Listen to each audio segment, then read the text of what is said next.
Mata kuliah dietetik dan penyakit merupakan mata kuliah yang mengimplementasikan kompetensi ahli gizi di bidang gizi klinik.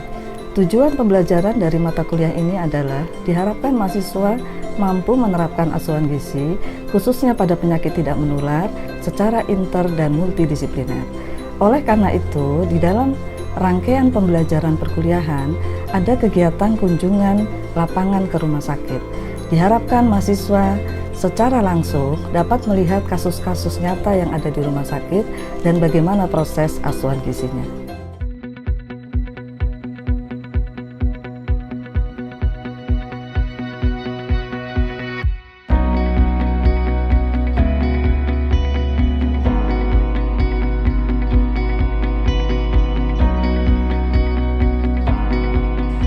Proses asuhan gizi adalah pelayanan yang dilakukan oleh tenaga gizi melalui serangkaian aktivitas terorganisir yang meliputi identifikasi kebutuhan gizi hingga pemberian pelayanan untuk memenuhi kebutuhan gizi pasien.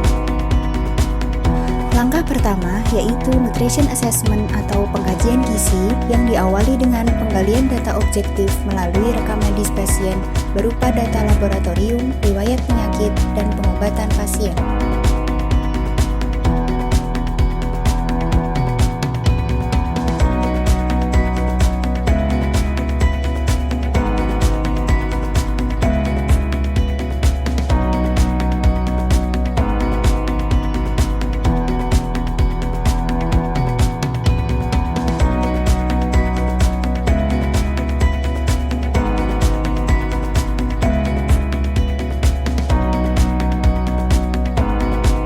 Asesmen pada pasien dilanjutkan dengan mempertimbangkan hasil screening gizi, kemudian dilakukan pengukuran antropometri.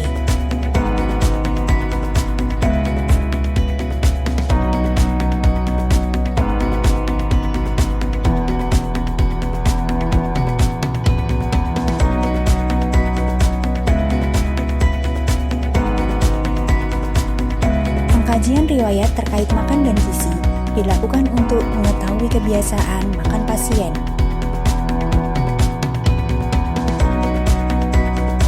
Pemeriksaan fisik fokus gizi untuk mengetahui komposisi dan fungsi tubuh pasien. Klien history dengan menggali data subjektif pasien. Langkah berikutnya yaitu membuat diagnosis gizi pasien berdasarkan domain untuk menentukan intervensi gizi.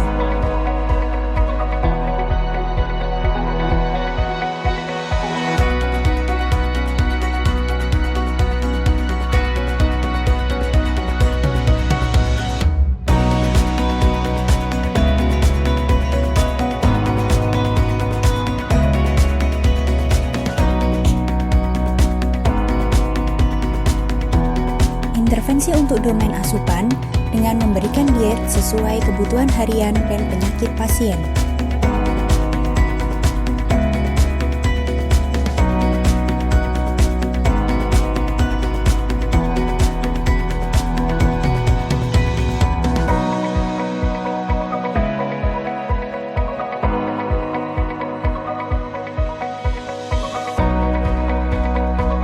Bentuk intervensi domain perilaku berupa konseling gizi pada pasien dan keluarga untuk memberikan informasi pengaturan diet di rumah sakit maupun jangka panjang setelah dari rumah sakit.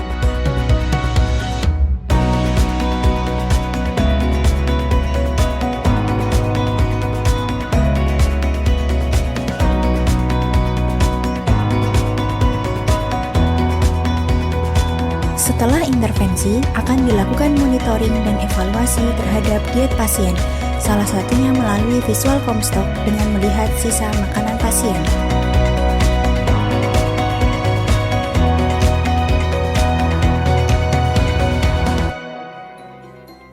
Nutrition care process atau proses asuhan gizi merupakan kompetensi utama mahasiswa gizi kesehatan. Proses asuhan gizi terdiri dari ADIME. Tahap pertama yaitu assessment berupa pengukuran antropometri, biokimia, fisik klinis, dan asupan makan pasien. Tahap kedua yaitu penegakan diagnosis gizi. Tahap ketiga, intervensi diet yang berupa pemberian makan kepada pasien, konseling gizi, serta kolaborasi dengan tenaga medis yang lain. Tahap keempat yaitu monitoring evaluasi untuk mengetahui sejauh mana keberhasilan intervensi diet yang sudah dilakukan sebelumnya. Proses asuhan gizi tidak hanya berhenti di rumah sakit.